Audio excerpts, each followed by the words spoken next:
Welcome back to the What the Falk Sunderland review show. It was ugly in many ways, but a 97th minute wonder goal from Patrick Roberts has grabbed Sunderland a deserved 2-2 draw at home to Watford to ensure that we will at least head into Preston next week, knowing that we very much still stand a chance of grabbing that unexpected but richly wanted and desired playoff spot. Bit of a difficult one to get through, really, because positive in many ways, negative in some others. So there is stuff we're going to be digging our teeth into.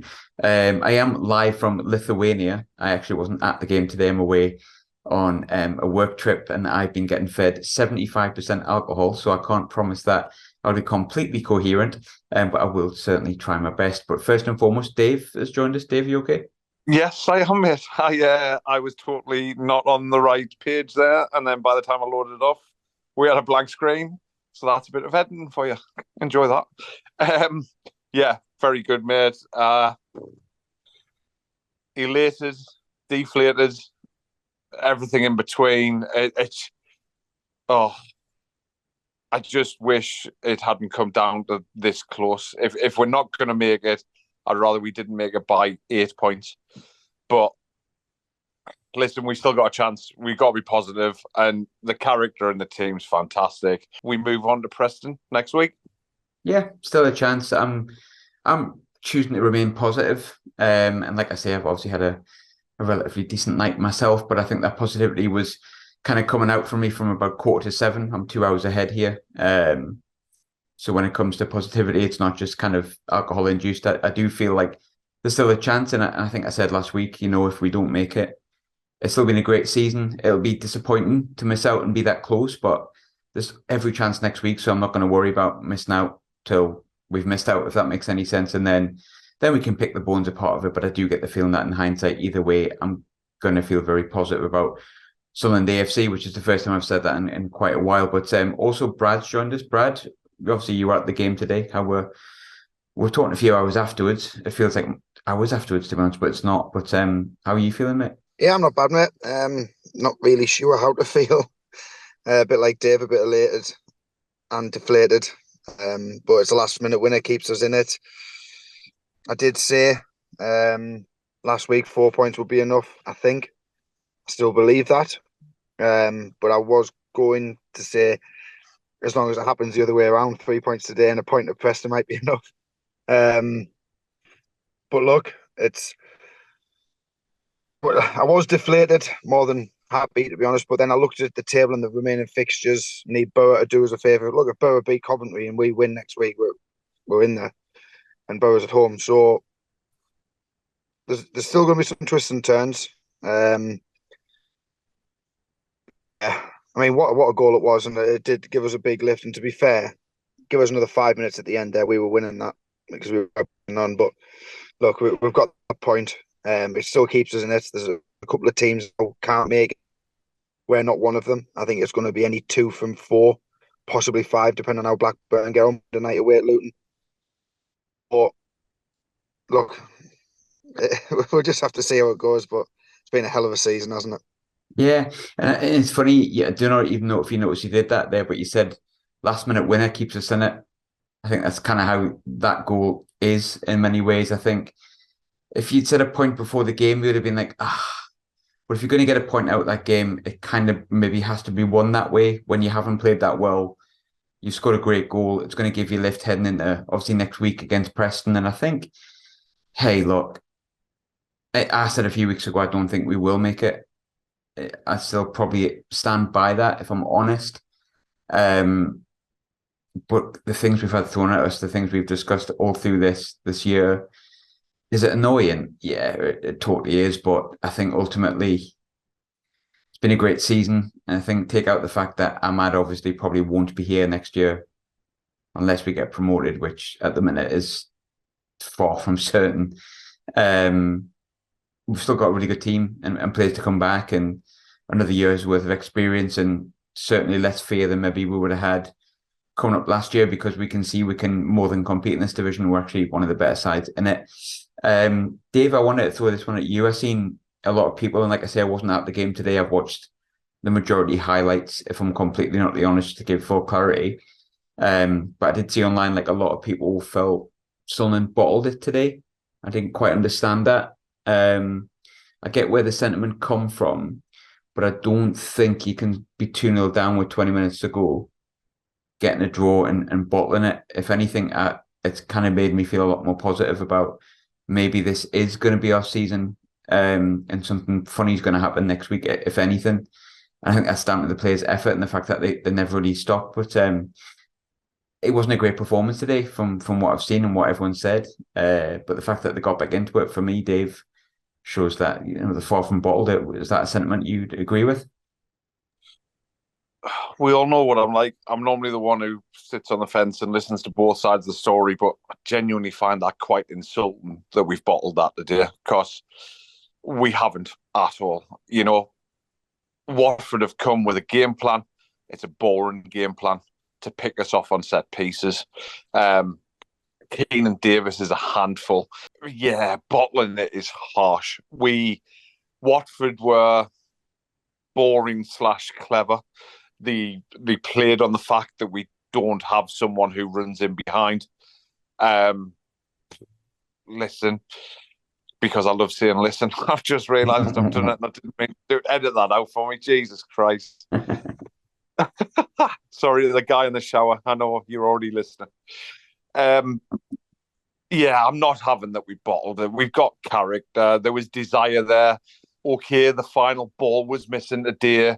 They have, and this backs up what you've said all season, to be fair to you, that Jack Clark is actually a very, very talented footballer who creates a lot of what we do. And we know that in the stats, 20 goal contributions in a season. And they doubled and trebled up on him today. An absolute second half, they absolutely nullified him. He didn't have a kick second half. And you've got to give credit to the opposition. I can understand why you say we've bottled it, but exactly like you've just said, 2-0 down, 20 minutes to go, 2 soft goals we've conceded, but who in our team is big enough to hit? I mean, Porteous, you're a big fan of Porteous for a start. He's a big lad. They had big lads. Roberts was getting away from the fullback. The fullback was athletic. He was pacey. He was strong.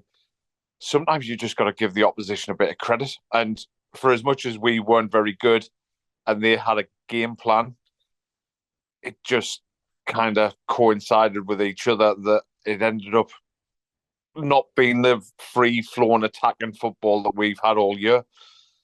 There's no disgrace in that, surely. It's just a case of it hasn't quite happened at the time. But then you look at going into West Brom at 1-0 down last Sunday. I'm sure there was 95% of the fan base, myself included, who was there, who was thinking there's no way we get back into this. They're just going to bully us. They're just going to put us direct. And we've ended up turning it around and winning. And the first defeat they've had there since October. Credit where credit's due for both sides of the party, I think. It's funny with Clark. I thought the way the goal came was actually quite clever from Jack Clark, because they did have 3 men on every time. But if you watch him, you hear everyone shout shoot when he's going for the ball. 3 people coming towards him to try and block the shot. The way he lays it off opens up the space for Roberts. It's so clever, so late on, when it would have been so easy for him just to blast that. It's so clever to think, if I get it off to Roberts, he might get a better chance of a shot here. I've pulled more people out of it. So even still, when he didn't have the greatest of games today, and he was nullified a little bit, he still had an impact, which is why I love Jack Clark, really. But Brad, I'll throw this next one to you. Obviously, I think you've been the most confident out of all of us that we would make the playoffs. It's now out of our hands. I think essentially we need Borough to beat Coventry by a couple of goals next week. We need to win by a couple of goals. There needs to be a goal swing. Millwall and Blackburn drawn would be quite handy, and Blackburn hopefully not winning on Monday night. And of course, most importantly, us winning. There's a lot of things that need to happen for it to happen, but it's far from completely impossible. It's just not as probable as we might have hoped. How confident are you that we can do it? Or are you kind of thinking maybe not now? Still confident, mate, because the goal swing, I mean, Coventry's 2 goals ahead of us. So if they get beat by one, we win by one, it puts us level. We've got a far superior goal scored. So that's more than catchable, doable. Ideally, it might sound silly. I sort of hope Blackburn pick up at least a point tomorrow night, or Monday night whenever they play. Now that being said, because if they don't, they've got nothing to play for against Millwall. If they do pick up points, they're going into the last game of the season with they've still got something to play for. So both teams will be going for it, and then ideally a draw will be good in the end. I'm still confident, mate. You know me, I've been confident all season. Just having a look there. Yeah, even if Blackburn get a point tomorrow night, they won't go above us because we'll be level on points and we've got a far better goal difference. So ideally, a point tomorrow night would be great for us. Absolutely brilliant. I'm still confident, and now the main reason being is our last game of the season's away from home, and we've got 6,000 fans going down there. Preston's now got an out to play for. I mean, neither did Watford, but like Dave said, give the opposition credit for albeit I thought they were possibly one of the worst footballing teams that I've seen come up here this season. The shape was brilliant, and they limited us to very little for most parts. Um, yeah, I still think we can. I said 4 points last week would be enough, and that's because teams are dropping points. Everyone, whoever's been in that position of it's in your hands, seems to be the next week. They don't want it to be in their hands, and they drop off. So this week was just our turn, and there seems to be always one team that hasn't been in there for very long sneaks in at the end.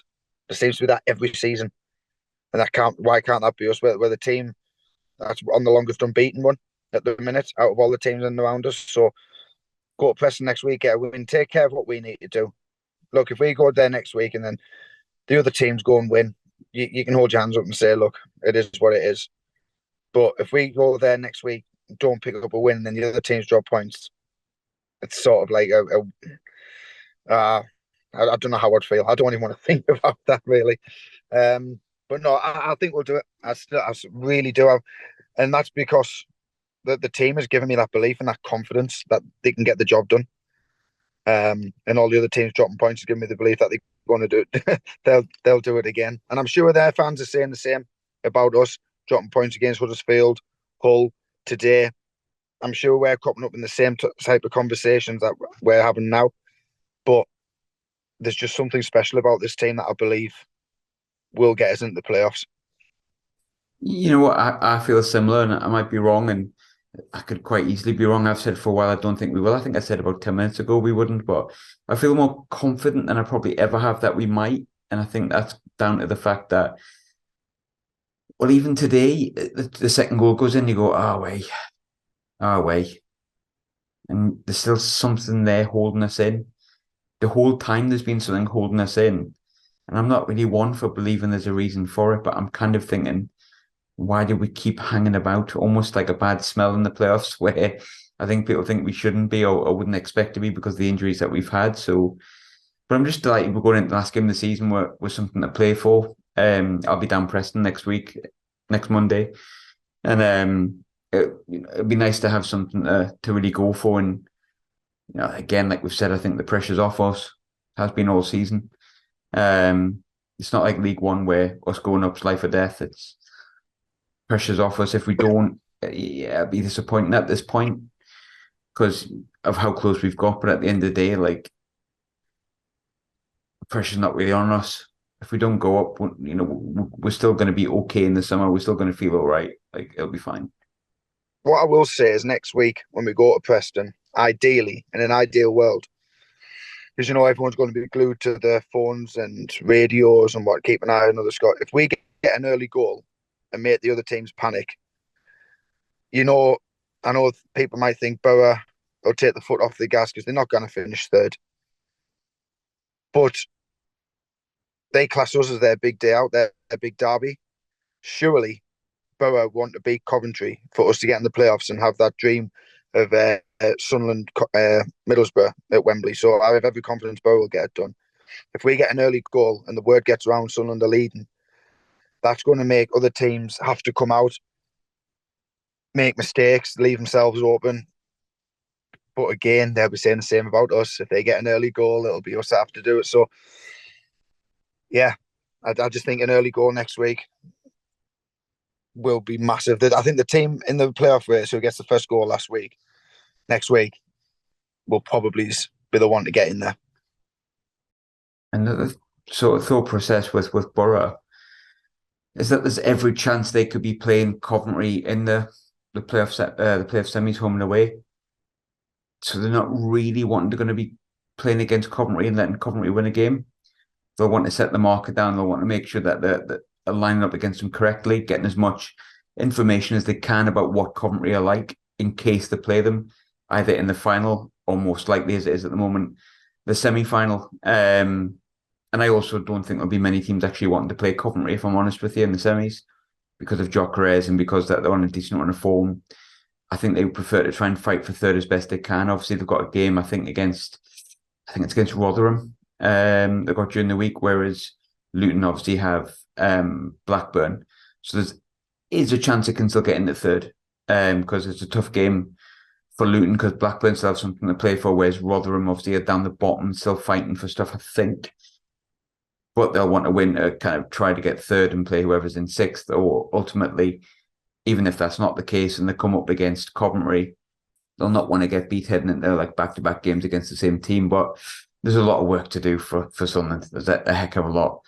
Dave, I know you've not really felt like we were going to make it. You felt a bit more like me a few weeks ago and up until recently.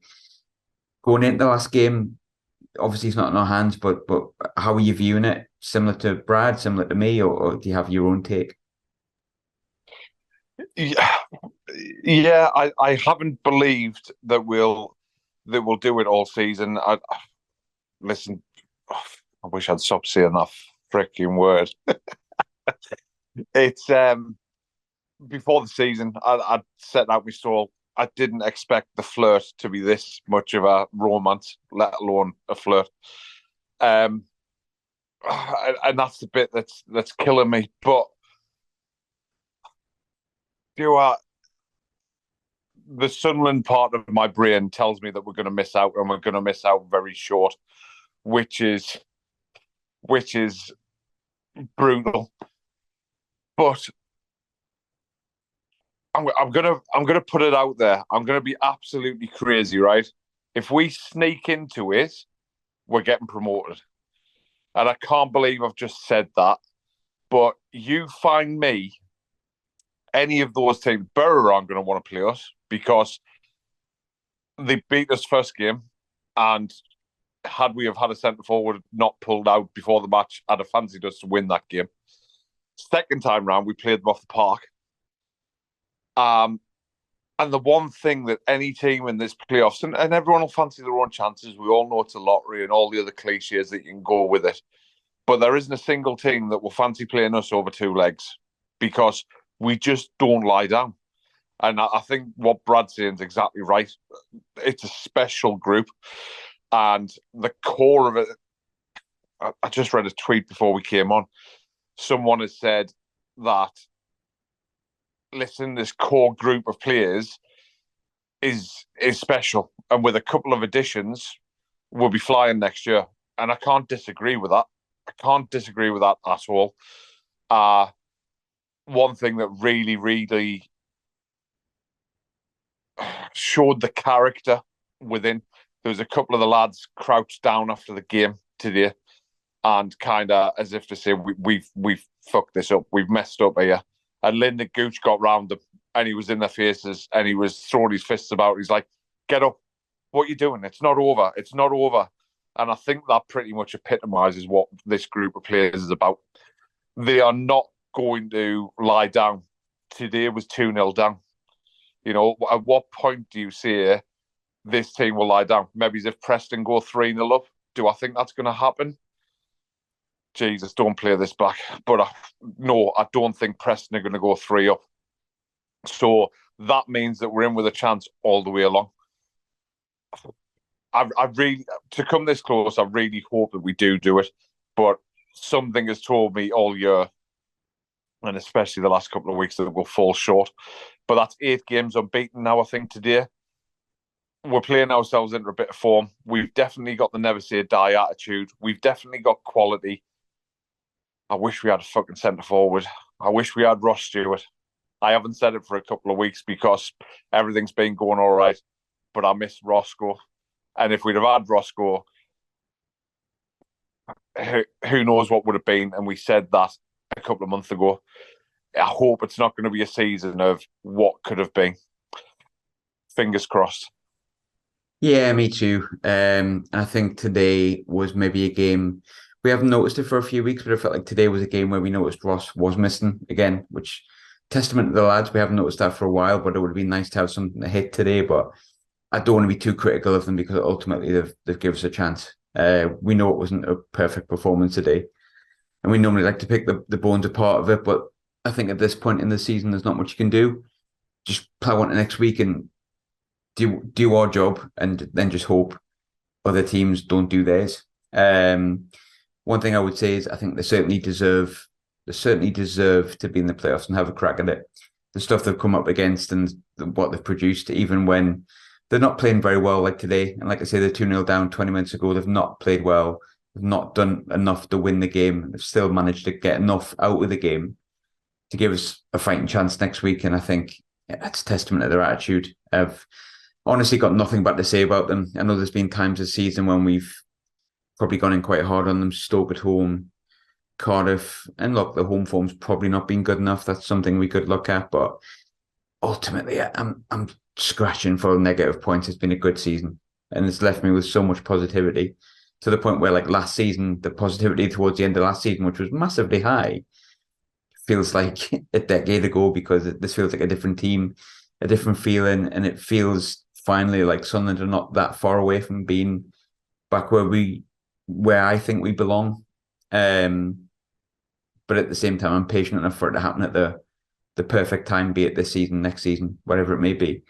Brad, just one more thing I want to touch on, really. Nice, short and sharp and sweet one because it's getting late here. As I mentioned before, I'm in Lithuania, so I've had a few and a bit tired. So it might be Ahmad's last home game today.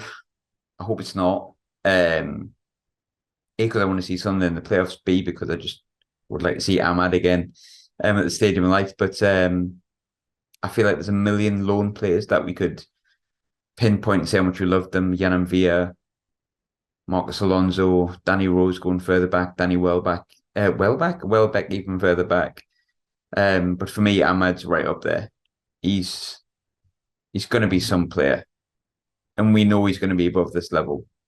He's a Premier League player in everything that he does. Not the greatest game he's had today, but watching him clap the fans at the end, that's been a real lovely story to be involved in, hasn't it? This season, Ahmad and Sunderland, and that kind of just mutual affection we obviously are always going to now have for each other, Brad. Yeah, I'm going to say arguably. I know we've had players in the Premier League and some exceptional players, really. But for me, I think he's the most technically gifted footballer I think I've ever seen play for Sunderland in my lifetime. I struggle to think of one I cannot really think of one. I mean, I know you've mentioned Sess in the past.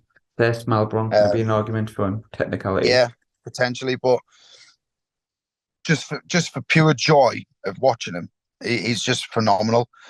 And if he's not back with us next season, or we don't get the playoffs, and that was the last time we see him, he goes with nothing but the most respect from me and the best wishes. Just a massive thank you to him, really, for the football he's given us to enjoy this year. Watching him and Robert sometimes, I've said it time and time again, it was like watching 2 year 11s invite year 7s on the AstroTurf at dinner time for a kickabout, and they just can't take the ball off them and take the absolute piss.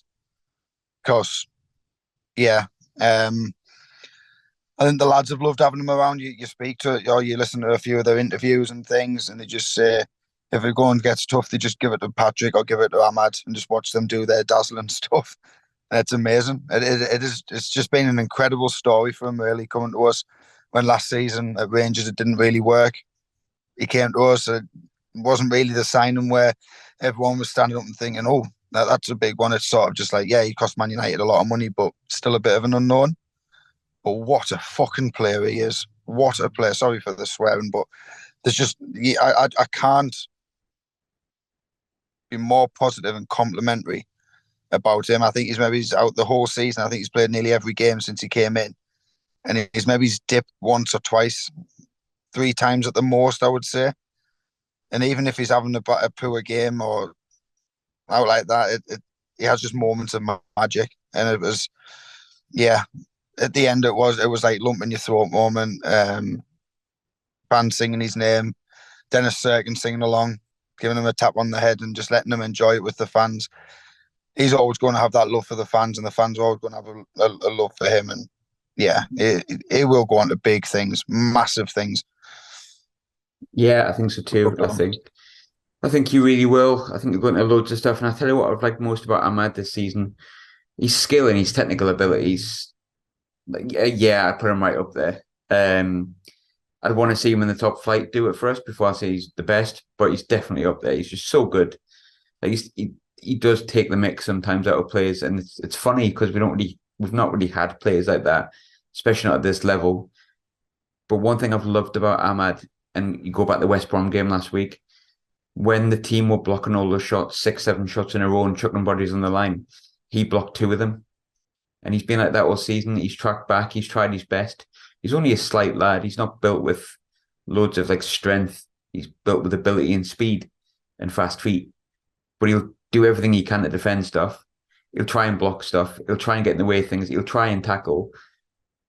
I'd never felt he's ever hidden or been just a luxury player, which I think some people thought he might have been when he came in. Because you see the highlights reels, he's twists and turns and everything we've seen on a consistent basis.